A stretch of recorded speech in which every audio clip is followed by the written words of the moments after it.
mtihani ya dunia kupata uchungu moyoni, tukifikiri safari ya kifo tusikitika hoi. Vipe nyongo dunia shughuli silo na wema, nampoteza tajiri mfalme na kila mwema. Merci chers téléspectateurs d'être avec nous encore une fois de plus au plateau vert qui vous amène aujourd'hui dans une aire protégée de la RDC pour parler des questions liées à l'actualité avec l'environnement. Aujourd'hui, mesdames, messieurs, nous allons parler de l'activité du braconnage dans le parc national de la Garamba. Ainsi, avant d'entrer dans le bain de notre sujet, nous allons également parler de la participation de la RDC à la réunion de l'UNESCO qui a été tenue à Doha, au Qatar. Pour ce faire, nous allons recevoir sur ce plateau, pas sur ce plateau, mais dans ce parc, le directeur général de l'ICCN avec qui nous allons parler de ces deux questions. Merci, bonjour monsieur Diab. Bonjour, merci. Et comment vous allez? Assez bien et même très bien d'ailleurs. Ok, nous sommes aujourd'hui, je voulais juste quitter le bureau, les plateaux, s'amener aussi là où il y a la nature, là on pouvait contempler l'eau, la forêt. Qu'est-ce que ça vous fait? Qu'est-ce que ça vous fait dire? En fait, la nature, je suis un amoureux de la nature et ayant l'obligation de protéger cette nature, je me ressens toujours très bien quand je me retrouve dans la nature. C'est une grande source d'inspiration pour moi, la nature. Mesdames, Messieurs, avant que nous puissions aborder la question de braconnage dans le parc de la Garamba, nous voudrions d'abord que les personnes puissent nous expliquer un peu de la participation de la RDC à la 38e session de la réunion de l'UNESCO. Qu'en était-il, monsieur le directeur général?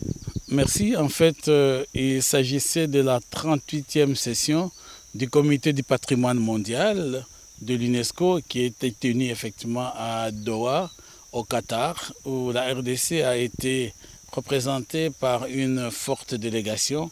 Nous avions eu le ministre Atama, son Excellence, le ministre des Hydrocarbures, qui a été avec nous aussi à cette réunion. Ça a été une de très grande réunion parce qu'elle a traité de questions très importantes qui concernent la RDC, notamment l'exploitation pétrolière dans le parc de Virunga. Donc cette réunion a pu passer en revue, examiner le cas de 5 sites du patrimoine mondial de l'UNESCO de la RDC, donc ceux biens qui sont inscrits sur la liste en péril, notamment le parc de Virunga, le réserve de faune à Okapi, le parc de Garamba, le parc national de Kaouzi-Biega, le parc de Salonga. Et je pense que ces 5 sites ont fait l'objet d'un examen minutieux, mais 2 seulement d'entre eux ont fait l'objet d'un débat. Donc le parc national de la Garamba et le parc national plutôt de Virunga et la réserve de faune à Okapi, parce que ces 2-là ont connu une mission de suivi réactif qui est une mission de l'UNESCO avec l'UICN qui passe en revue les mesures correctives qui avaient été données à la 37e session qui était tenue au Cambodge et qu'on devrait vérifier si l'ICCN avait fait des efforts, la RDC, pour pouvoir les appliquer afin de vérifier si nous avons gardé intacte la valeur exceptionnelle universelle qui fait que ce parc soit un site du patrimoine mondial. Monsieur le directeur, parce que vous aviez abordé la question de la conservation en RDC, est-ce qu'on peut affirmer aujourd'hui qu'il y a des avancées dans le domaine du tourisme en RDC ou encore il y a encore des choses à revoir encore sur le tourisme? En fait, ce qui est important, c'est quoi? C'est qu'avant de parler du tourisme, la première chose importante, c'est que le 5 sites du patrimoine mondial de la RDC, effectivement, nous avons réussi à convaincre les membres du comité du patrimoine mondial pour que ces sites restent toujours sites du patrimoine mondial et qu'ils sont restés inscrits sur cette liste de biens en péril. Ça, c'est déjà une avancée très significative parce qu'il y a des sites, lorsque l'état de dégradation est très avancé, le comité du patrimoine mondial peut carrément l'exclure ou l'enlever de biens du patrimoine mondial. Donc la RDC a encore fait un pas significatif dans les efforts qui ont été appréciés et louables de pouvoir sécuriser ces sites et le maintenir sur la liste de biens en péril. Quant à la question sur le tourisme, aujourd'hui, après la guerre, après ce que nous avons pu obtenir, la débâcle de M23, toutes ces bandes armées dans nos aires protégées de l'Est, nous croyons que la RDC est devenue la curiosité internationale. Tout le monde veut savoir, mais ces grands, ces beaux pays dont on connaît les richesses, qu'est-ce qui est resté, qu'est-ce qui en est-il devenu, ainsi de suite. Ça, c'est déjà une attraction touristique. Rien que la curiosité internationale. Mais également, nous n'avons pas croisé les bras, nous ne sommes pas dormis sur nos lauriers. Nous avons travaillé pour maintenir certaines attractions touristiques. Je peux vous dire qu'aujourd'hui, le volcan est toujours très bien maintenu à Goma, donc le Nyiragongo, qui est prêt à pouvoir recevoir des gens, des touristes, parce que ça, c'est une des attractions qu'on ne peut pas trouver nulle part au monde, sauf en République démocratique du Congo. Le gorille également de montagne qui sont habitués. Nous avons presque plus d'une dizaine de familles de gorilles habituées dans notre pays. Et nous sommes en train de pouvoir habituer maintenant les chimpanzés, toujours dans le parc de Virunga, à Tongo. Et nous avons d'autres attractions. Les gorilles de plaine, nous les avons aussi au Virunga, mais également, ce qui est très important, non seulement Kaozi Biega avec le gorille de plaine de l'Est, qui est aussi une espèce endémique de la RDC, mais nous avons aussi maintenant des familles des bonobos habitués. Pas le bonobo que vous allez voir au sanctuaire de l'Olé à Bonobo, non, mais les bonobos dans leur milieu naturel. Aujourd'hui, nous avons des familles de bonobos habitués au parc national de Salonga, à la réserve des faunes de Lomako et même à la réserve de Kokolopori.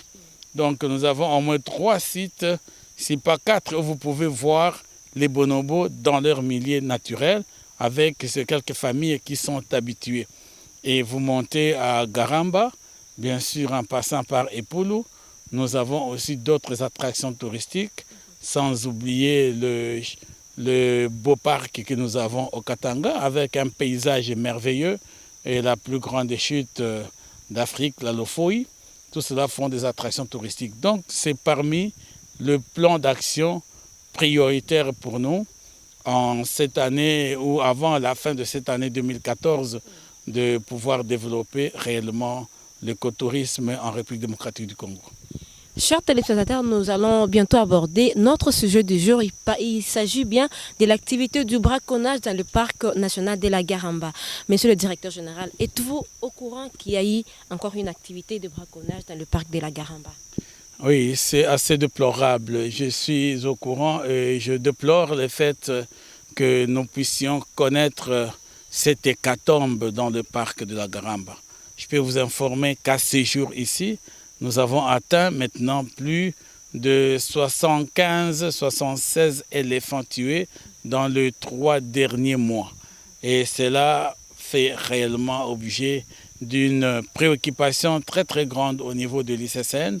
Nous sommes en train de regarder, d'analyser et d'examiner avec nos partenaires, effectivement avec l'appui de la communauté internationale, comment pouvons-nous mettre fin à cette hécatombe, à ce désastre. Et en notre secteur de conservation, c'est pratiquement un écocide qui est en train de se faire au niveau des Garambes. Donc nous avons connu de pertes énormes, non seulement des éléphants, mais également des girafes et des hippopotames, sans parler des antilopes et buffles qui connaissent pratiquement le même sort dans ce braconnage qui atteint des proportions très très inquiétantes et qui méritent de faire l'attention de notre gouvernement parce que les niveaux que ça atteint, si on n'y fait pas garde, dans très peu de temps, le parc de Garamba risque de disparaître parce que les ennemis qui viennent de partout sont assez mobilisés et ils doivent vraiment faire l'objet d'une attention au niveau national et même international. Monsieur le directeur, parce qu'on parle aujourd'hui des activités de braconnage, ça et là, dans les aires protégées de la RDC. Selon vous, qu'est-ce qui serait à la base de toutes ces activités de braconnage qui s'est fait à répétition dans nos aires protégées? En fait, la motivation ou la cause principale de ce braconnage, ce n'est qu'une cause commerciale. Vous savez qu'aujourd'hui, avec le niveau de vie de nos populations et les coûts de ces produits qui font l'objet du braconnage, font qu'il y a de réseaux internationaux. Parce qu'il ne s'agit pas seulement de nos populations. Des Congolais sont complices, bien sûr, mais ils se sont inscrits dans des réseaux internationaux qui, à travers le monde, sont en train de décimer ainsi certaines espèces. Et nous pouvons dire que chez nous, nous sentons beaucoup ce coup parce qu'effectivement, nous acquisons certaines faiblesses dans la sécurisation de nos sites. Le Cameroun a connu aussi un coup dramatique de plus de 300 éléphants qui avaient été tués d'un coup. Aujourd'hui, nous sommes presque en train de subir le même sort et nous pensons qu'il est grand temps pour que les complices congolais connaissent la rigueur de la loi et que le réseau international soit démantelé. Et nous pensons que si nous nous y prêtons tous, l'ICCN a suffisamment plusieurs pistes que nous avons déjà identifiées. Nos services sont sur terrain et ont déjà identifié plusieurs pistes, mais nous pensons que nous sommes limités dans le moyen de faire face à ces attaques. Nous avons besoin d'un appui beaucoup plus structuré de nos forces armées congolaises, comme nous l'avions fait au niveau du parc de Salonga. C'est vrai, il y a déjà des efforts, mais nous pensons qu'il faut pouvoir les consolider davantage, mais le systématiser, afin que ça soit fait un nettoyage une fois pour toutes et que des postes assez consolidés puissent être placés. Parce qu'aujourd'hui, vous savez que rien qu'à Kinshasa, 1 kilo d'ivoire coûte $600. Ça signifie qu'un braconnier tombe sur une pointe d'ivoire qui a 10 kilos, il a déjà $6 000. Et vous rendez une pointe d'ivoire de 10 kilos, ce sont les tout jeunes éléphants. Ça signifie que les gens courent derrière tout ça. Les poils de la queue de l'éléphant, les organes de l'éléphant, tout cela font l'objet de ces attractions de ces gens, font l'objet. Ce sont des histoires qui prisent et qui donnent assez de moyens à ces gens. Aujourd'hui, la girafe, il coupe toutes les queues de girafe très facilement. Ça entre dans plusieurs autres croyances, dans ces zones de guerre que les gens utilisent. Et voilà, tout ça, ça attire les gens à faire le braconnage parce que ça leur rapporte. Et non seulement ils ont la facilité de nourrir leurs troupes, voilà pourquoi des milices facilement trouvent leur refuge, leur zone dans les aires protégées, parce qu'ils y trouvent toutes leurs provisions, ils y trouvent tout ce qu'ils peuvent manger. Et cela les pousse effectivement à aller continuer à faire le braconnage. Donc vous l'avez cette image, autant à Garamba, à Virunga, à Kaouzi-Biega, avec tous ceux qui sont dans la forêt, les FDLR, les autres rebelles de tous abords. Tous font des bases arrière dans les aires protégées pour pouvoir se nourrir et exploiter aisément toutes nos ressources naturelles. Parce que dans ces aires protégées, il n'y a pas que ces espèces de faune et de flore, mais vous y trouvez également les minéraux, le coltan, la castérite, l'or et les diamants. Et tout cela attire tous ces bandits afin de demeurer davantage dans ces aires protégées. Et si on ne fait pas des efforts pour les chasser, ils ne pourront pas d'eux-mêmes pouvoir quitter. Monsieur le directeur, parce qu'il y a quand même cette activité qui dure longtemps, est-ce que les gardes-parcs ne sont pas au courant? Comment je ne peux pas encore dire comment ces gens-là arrivent à accéder dans le parc pendant qu'il y a le garde qui assure, je ne sais pas, la garde à tout moment et qui ne laisse pas une seule personne accéder dans le parc sans leur aval? Oui, merci Jenny, c'est une très belle question. En fait, qu'est-ce qui se passe-t-il? Dans les 15 dernières années, je peux vous avouer que nous venons de perdre plus de 350 gardes tués dans les accrochages. C'est pour dire que les gardes font les efforts qu'ils peuvent faire réellement pour protéger nos ressources. Les gardes, effectivement, prêtent serment et ils acceptent de sacrifier leur vie, donc aller jusqu'au sacrifice suprême de leur vie pour protéger ces ressources. Mais il y a un problème réel, les gardes ne sont pas suffisamment équipés, ces gens-là, comme dans Garamba, vous savez que les braconniers viennent même en hélico et ils utilisent les armes les plus sophistiquées. Et lorsqu'ils doivent avoir des accrochages avec le garde, ils tirent dessus les hélicos. Donc, ceux qui font leur braconnage pédestre également sont des hommes lourdement équipés et qui ne cessent de martyriser nos gardes. Donc, nous faisons ce que nous pouvons faire, mais les gardes n'ont pas été... ce ne sont pas des unités combattantes. Les gardes ne sont pas faits pour faire la guerre. Mais les gardes sont faits pour protéger le parc. Et lorsqu'il y a maintenant des groupes organisés, comme ces milices, ces bandes, on a connu le cas du groupe Morgan dans la réserve de Fauna Okapi et autres, ce sont des groupes qui sont constitués des hommes de guerre. Ces braconniers-là sont soit des anciens formés dans les différentes armées étrangères, nationales et autres, et des gens habitués à des guerres. Et quand ils sont face à nos gardes-parcs, il y a effectivement des dégâts que nous connaissons, mais nous ne cesserons jamais de louer la bravoure de nos gardes parce qu'à plusieurs reprises, ils ont démontré qu'ils ont et aussi le devoir important, non seulement de protéger nos ressources, de se défendre, et ils ont fait défaite à l'ennemi à plusieurs reprises, que ce soit la LRA, que ce soit les FDLR, que ce soit tout le groupe Maï-Maï, ont déjà subi en fait le coup du feu de nos gardes-parcs. Et ça, ce sont des histoires que nous avons et que nous avons retenues. Plusieurs d'entre eux aussi ont perdu leur vie dans ces parcs, le temps qu'ils ont essayé de faire le braconnage dans nos parcs. Monsieur le directeur, est-ce qu'il y a déjà eu des enquêtes qui ont été déjà amorcées par l'ICCN ou encore par le gouvernement pour identifier le vrai auteur de ces braconnages dans le parc de la Garamba? En fait, au niveau du parc de la Garamba, les auteurs sont multiformes. Nous avons la complicité interne. Nous avons même des noms de certains éléments, que ce soit nos propres éléments. Même on ne peut pas aujourd'hui exclure qu'il n'y ait pas quelques éléments égarés de l'ICCN qui favorisent ou qui aident ou qui facilitent, autant qu'il y a certains éléments de nos propres forces armées. Et donc, que nous pouvons dire, on ne peut pas les qualifier des éléments perdus. Autant qu'il y a beaucoup plus, comme je disais, ces gens qui viennent de partout. On a de rebelles de sud-soudanais, on a aujourd'hui des rebelles centrafricains, on a aujourd'hui des rebelles ougandais, et tous ces gens-là affluent dans le parc de Garamba.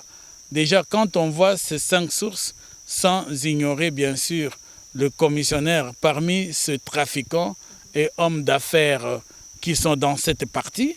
On connaît même des commerçants, que ce soit à Dungu ou à Farage, jusqu'à Ariwara, qui facilitent par leur transport, même de motards qui sont tous impliqués dans ce genre de choses. Et effectivement, quelques membres de nos populations, dans certains villages bien identifiés, nous avons suffisamment documenté la question.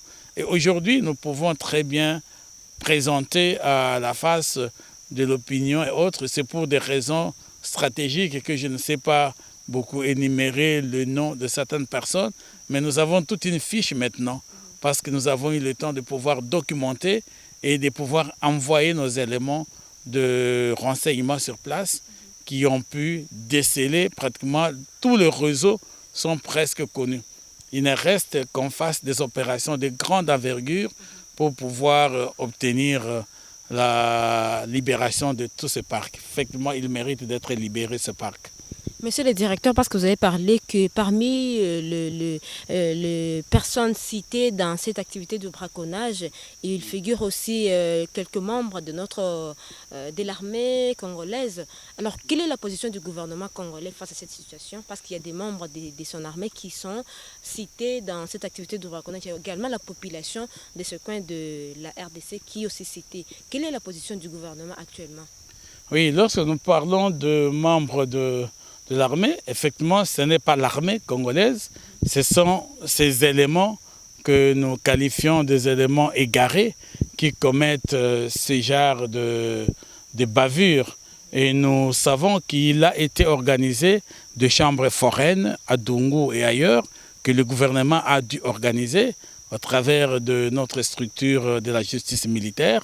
Et aujourd'hui, beaucoup d'entre eux sont passés déjà au niveau de la rigueur de la loi. Donc, les auditeurs militaires ont eu déjà le temps d'arrêter certains d'entre eux, même certains des agents ICCN. Et vous savez, pour nous, c'est la plus grande abomination lorsqu'un agent de l'ICCN est impliqué dans un coup de braconnage.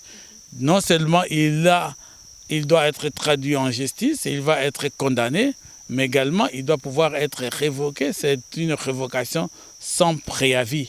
Donc un licenciement qui doit pouvoir être consacré, mais aussi il doit subir la peine de la loi et passer le temps qu'il peut faire pour être condamné. Donc nous croyons que les efforts qui sont fournis par le gouvernement à ce niveau-là sont encourageants, mais ils ne sont pas suffisants. Ils doivent l'être davantage pour que les unités, les brigades ou les compagnies qui doivent travailler autour des aires protégées doivent réellement être extirpées de toutes les personnes qui ont ce type de faiblesse. Mais aussi ne pas garder assez longtemps des hommes en armes dans des positions proches ou contiguës au parc. Il doit y avoir, comme on l'avait déjà fait ailleurs, ça signifie des gens font de rotation, 1 mois, 2 mois d'opération, et ces groupes doivent pouvoir quitter, afin qu'il y ait un autre groupe, pour que les gens n'arrivent pas à trop s'habituer avec le gens de la communauté ou de la population et pouvoir développer les attraits du braconnage. Donc on doit pouvoir lutter contre tous ces phénomènes-là. Voilà là où nous avons encore besoin de beaucoup plus d'efforts, que ce soit de la hiérarchie au niveau de notre armée et même au niveau de nos services. Aujourd'hui, l'ICCN a l'avantage, c'est que nous avons des éléments de tous les services qui sont des officiers de liaison au sein de l'ICCN, et cela nous permet de pouvoir cerner rapidement certains cas lorsqu'ils commencent à se dessiner, à se présenter et pouvoir y mettre fin. Mais le braconnage a pris réellement des allures qui impliquent dans notre pays de les considérer comme un autre ennemi de la nation contre lequel les dispositions et stratégies militaires doivent être organisées et prises pour pouvoir éradiquer ces fléaux qui non seulement perturberaient notre pays, mais l'humanité tout entière en souffrirait. Monsieur le directeur, parce que vous avez parlé aussi ici de la population autochtone qui est aussi impliquée dans l'activité du braconnage. Que faites-vous au niveau de l'ICCN pour impliquer cette population afin de bien protéger nos arbres, de bien protéger pourquoi pas le parc? Effectivement, c'est aussi une bonne question. Il n'y a pas aujourd'hui, on ne peut pas conserver pour conserver. Nous essayons de montrer à notre population que les aires protégées dans notre pays sont d'abord un patrimoine national. Et avant d'être patrimoine national, il est un patrimoine local. Donc nous montrons clairement à notre population que ce parc et ces réserves sont les leurs et qu'ils ont tout intérêt à pouvoir le protéger parce que personne ne pourra déplacer un parc de là où il est. Le parc de Garamba ne quittera jamais ce territoire, ne quittera jamais sa localisation actuelle. Donc le tout premier service environnemental, ceux qui en bénéficient, sont effectivement ces populations de cette région, avant que les autres régions ne puissent en bénéficier et que l'humanité tout entière puisse en bénéficier. Nous avons à cet effet développé une stratégie que nous appelons la conservation communautaire. Et cette stratégie, cette approche nous permet d'impliquer la population dans la protection de leurs propres ressources, parce que nous les appelons leurs propres ressources. Et cette implication va sur plusieurs ordres. Donc, ça part au niveau de réponses que nous donnons pour les solutions alternatives. Ça signifie que conserver, protéger est un mécanisme qui permet de pouvoir interdire, de pouvoir priver à la population l'accès aux ressources des aires protégées. Mais ces ressources sont vitales, ces ressources sont nécessaires pour la vie de cette population. Comment satisfaire maintenant leurs besoins de survie? nous travaillons de concert pour apporter des solutions alternatives. Ça signifie qu'on peut apprendre aux gens comment élever, parce que nous savons que la vitamine animale de la chèvre est la même que celle de toute autre sorte de viande ou d'animal sauvage, que ce soit l'antilope, que ce soit autre chose. Nous savons qu'il y a plusieurs sortes de facilités qu'on peut leur apporter. Donc nous les amenons dans ça, dans les élevages. Nous essayons de pourvoir à leurs besoins scolaires en construisant des écoles pour des enfants, en leurs besoins de santé, en construisant aussi des centres de santé, et même dans le besoin le plus primaire, l'eau par exemple potable. Nous travaillons aussi pour apporter des adductions d'eau à cette population. Donc nous essayons de répondre à cela pour que notre population comprenne que le parc est un vecteur de développement. Le parc n'est pas seulement là pour les empêcher de jouir de leurs ressources dont ils avaient l'habitude de jouir, mais que le parc leur apporte, en plus de toutes les solutions alternatives, il leur apporte un plus pour le développement de leur milieu. Et c'est pour ça que nous avons passé même à des gros projets d'intérêt communautaire. Construire une centrale hydroélectrique, par exemple, ça apporte la lumière à notre population, ça crée du travail et ça apporte des ressources. Et effectivement, tout cela en faveur de cette population. Donc, on a dû passer à des niveaux comme ça pour créer d'actions de développement, ouvrir les routes d'intérêt national et même d'intérêt local, ce qu'on appelle les routes de dessert agricole. Nous contribuons à aménager toutes ces routes-là. Et tout cela en faveur de notre population. On les apprend aussi à cultiver plusieurs cultures, à élever des abeilles pour faire du miel et à cultiver tout ce qu'on peut avoir comme les champignons.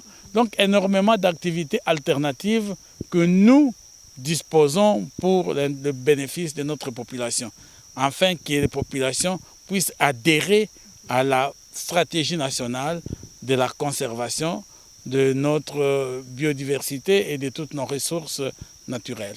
Monsieur le directeur, avant que nous puissions peut-être clôturer avec cette émission, je sais aussi que vous êtes professeur d'université en dehors de votre qualité de directeur général de l'ICCN. Et tant que scientifique, quelles pistes de solutions pourrez-vous proposer au gouvernement congolais pour éradiquer totalement le braconnage dans nos différentes aires protégées? Je pense que la piste que nous pouvons proposer, elle peut se situer à des niveaux. En fait, le niveau qu'attend le braconnage aujourd'hui demande premièrement qu'il y ait une conjugaison d'efforts, tant national qu'international. Déjà, les discussions sont lancées au niveau international pour qu'on mette en place de brigades internationales de lutte contre le braconnage. Nous avons été le premier à la 16e conférence de parties de CITES à pouvoir proposer cela.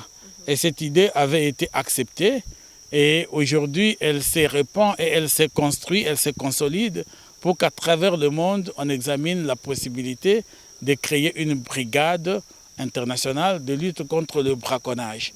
Parce qu'on sait qu'un seul pays, le nôtre par exemple, 3-4 hélicos entrent dans le parc de Garamba, on ne sait pas d'où ils viennent, on ne sait pas d'où ils partent après.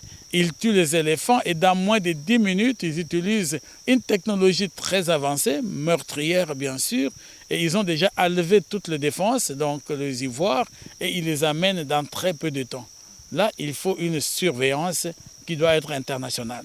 Et il faut qu'il y ait un appui qui permettrait non seulement de localiser d'où viennent ces avions, et pouvoir aussi organiser des réseaux qui permettraient de pouvoir arrêter ça. Donc ça, c'est une des pistes qui fait objet de discussions à travers le monde. Mais une seconde piste doit être les efforts nationaux. Les efforts nationaux, disons, au niveau où l'effort national, au niveau de notre pays, doit constituer une conjugaison pratiquement d'efforts au niveau de nos forces armées et au niveau de l'ICCN et de nos gardes-parcs. Si nous nous mettons au niveau du gouvernement à faire un débat réel pour définir la possibilité de pouvoir éradiquer ça et qu'il y ait un accompagnement de moyens importants, nécessaires, tant en matière d'ordonnancement qu'en moyens financiers.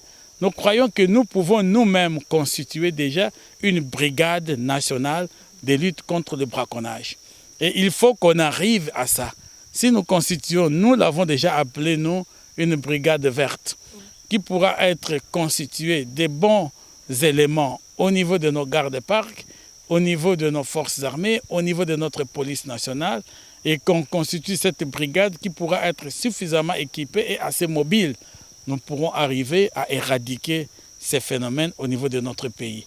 Mais en plus de tout cela, il y a maintenant des mesures d'accompagnement.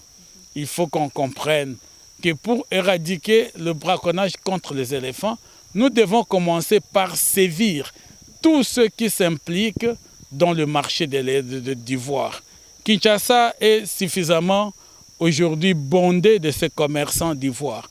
Nous avons déjà plusieurs fois essayé de contacter ici, même le gouverneur. Le gouverneur d'autres provinces, la province orientale, a déjà pris un arrêté pour éradiquer tout le marché d'ivoire. Le gouverneur dans d'autres provinces, mais Kinshasa, nous continuons à attendre l'ICCN. Nous avons écrit au gouverneur pour qu'on doit pouvoir éradiquer le marché d'ivoire. On doit pouvoir aujourd'hui mettre en place des mécanismes pour pouvoir supprimer le marché et qu'on doit sévir toutes les personnes qui sont dans ces marchés d'ivoire. Vous avez déjà 10 kilos d'ivoire, vous pouvez vous imaginer que ça fait un éléphant qui a été tué. Et aussi longtemps que ce marché existe en pleine ville de Kinshasa, donc Kinshasa favorise effectivement le braconnage des éléphants. Et là, ça demande qu'on puisse mener une action très importante et de grande envergure au niveau de la ville de Kinshasa. Nous avons déjà documenté ça. Dans la ville de Kinshasa, nous connaissons le réseau, nous connaissons d'où viennent ces gens et nous savons que les armes et munitions que de braconniers utilisent au niveau du parc de Salonga et au niveau des zones environnantes partent de Kinshasa. Et tous ces réseaux doivent être démasqués et ils doivent être éradiqués. Et comme ça, si nous avons arrêté et démontré que l'ivoire a une valeur nulle, plus personne ne va chercher à aller acheter des défenses. Ainsi, on n'aura pas sacrifié les éléphants, plus personne ne va aller tuer un éléphant parce que personne n'achètera les ivoires. Donc voilà, en fait, cette panoplie de solutions. Et nous en avons plusieurs parce que nous y réfléchissons le jour au jour et nous pensons que le jour qu'on aura un débat réel, une concertation réelle, nous pouvons arriver à mettre en place des mécanismes pour éradiquer le braconnage dans nos aires protégées. Monsieur le directeur, nous sommes déjà presque à la fin de notre entretien. Alors, juste un petit mot avant de nous séparer avec vous. Peut-être ce qu'on n'a pas pu soulever dans notre entretien, qui vous aurait peut-être dit à dire à la population dans cette émission aujourd'hui. Non, je voudrais toujours encourager notre population à comprendre que la conservation, ces espèces de faune et de flore font partie des exigences ou font partie des éléments, des alliés même de la vie de l'homme. Lorsque nous nous disposons à pouvoir conserver nos ressources naturelles, nous, les éléphants, tous ces animaux, toutes ces forêts que nous avons, nous contribuons à améliorer les conditions de vie de l'homme. Donc c'est un mécanisme que les gens peuvent ne pas aujourd'hui cerner, mais c'est une réalité. De la création de l'humanité, quand Dieu lui-même a créé l'homme, vous savez, pour le placer là où l'homme devrait vivre, Dieu avait d'abord créé un jardin d'Éden. Donc les conditions de nature qui étaient propices, agréables à la survie de l'homme. Et quand le jardin d'Éden était là, Dieu a dû créer l'homme et le placer là-bas. C'est pour comprendre que cette nature que nous voyons ici, Dieu l'a disposée afin qu'elle apporte